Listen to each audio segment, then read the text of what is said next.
Hey, coaches, if you want to learn a simple, reproducible, proven air raid system, one that has 25 years of experience and track record behind it, then please check out the Air Raid High School Edition bundle on YouTube. There's a link in the comments below. Thank you. Hey, coaches, got another short video for you. And to be honest with you, this might be the most unpopular topic in the history of the channel, because we're going to talk about coaches' evaluations. And my experience is they just don't happen. I can't remember ever receiving a productive evaluation from anyone above me, and I've probably done a pretty poor job of evaluating and setting goals for people below me. But you go to any clinic and talk to any head coach, and they're going to say, "Man, you got to hire good people, and then you can teach them football." Well, we got to teach them football, and we not only got to teach them the X and O's part, but we got to teach them all the rest of it. I've heard it said, the easiest part of coaching is when you put the whistle around your neck. It's all the other things that make you or break you. So let's go ahead and I got just a quick PowerPoint to share with you, and we'll jump on coaches evaluations and a yearly eval and a goal setting session to help your coaches grow. That's all we're talking about. So why not? Why don't head coaches and ADs do a good job of sitting down and doing these coaches evaluations? Well, I think number one is fear of conflict. Not everyone wants to get this feedback. I know me personally, I'm hungry for that kind of input. I'm hungry to get other people's view. I might not always like it, but I'm hungry to hear it, because once I internalize it, it'll help me grow. Number two, I think people shy away from hard conversations. There's going to be times when you got to look someone in the eye and have those tough conversations about what needs to happen. But I'd much rather have those conversations now than end up having to fire someone later. Number three is they're time consuming, and none of us have enough time, but both creating the evaluation and then sitting down with each person on your staff and doing the evaluations, it takes a lot of time. It's time consuming. The next one, poor format equals poor results. And I hope my former principals don't hear me on this one, but those end of the year evaluations and PDPs and all that stuff, I find those to be not that effective. I think the formatting, the few times I actually get evaluations, I don't know how helpful or how changing, how much impact they have. And then the last one is, sometimes you got veteran coaches and you say, oh, they're good, they know it. Or they're so veteran, they're not going to change anyway. I don't need to talk to them. And then with your new coaches, you're kind of always tinkering with them, always helping them, always giving them advice, and never sit down and officially format something, put something in writing, create some goals for them. We're always trying to mentor them, but we don't have a system in place to really lay it out on paper. And this is what we got to get done. So this thing's important. So why is it so important to do this? Well, number one, clarity is kindness. That the more clear and concise you can be with someone about strengths and weaknesses and needed improvement, that's kindness. I've been fired as a head coach before, never having received an evaluation.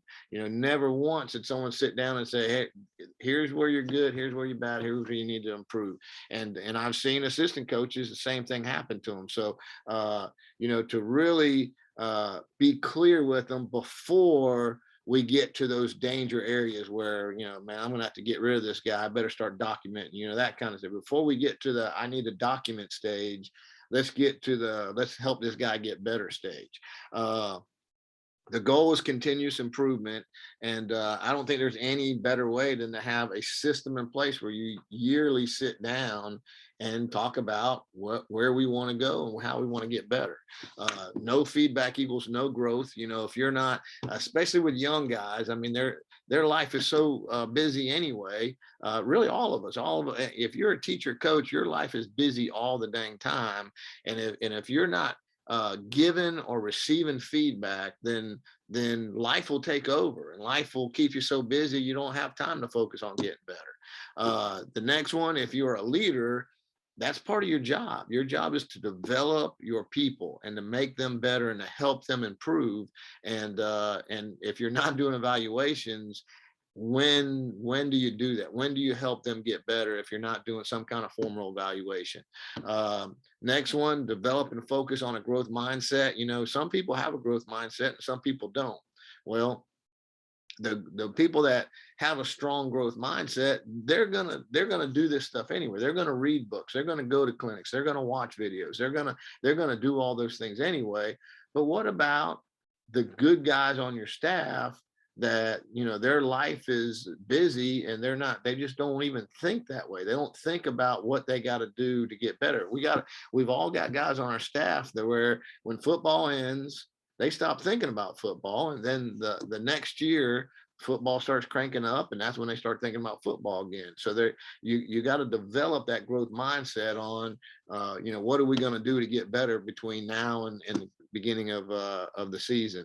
And then my concept is to create like a 20-minute session so that as the leader, it's not so daunting to you, you know, that I don't want to have to put 5 hours into every evaluation and then sit in there with a guy for an hour as we go back and forth. Let's really shrink this thing down to the most important parts and then be able to get through it in 20 minutes where we're getting the benefits, but we're not, you know, we're not having to put a whole month on coaching evaluations. So let me get rid of my face here. So here's the newest thing I've come up with. And I'm just trying to simplify. All right. So this is it. First thing, what are 3 things you will improve from last season? Just sit down. Actually, before the valuation, you give them that question. What are 3 things that you're going to improve from last year? And have them spend some time thinking about it. You know, what do they want to get better? What do they identify as things that they need to improve from last year?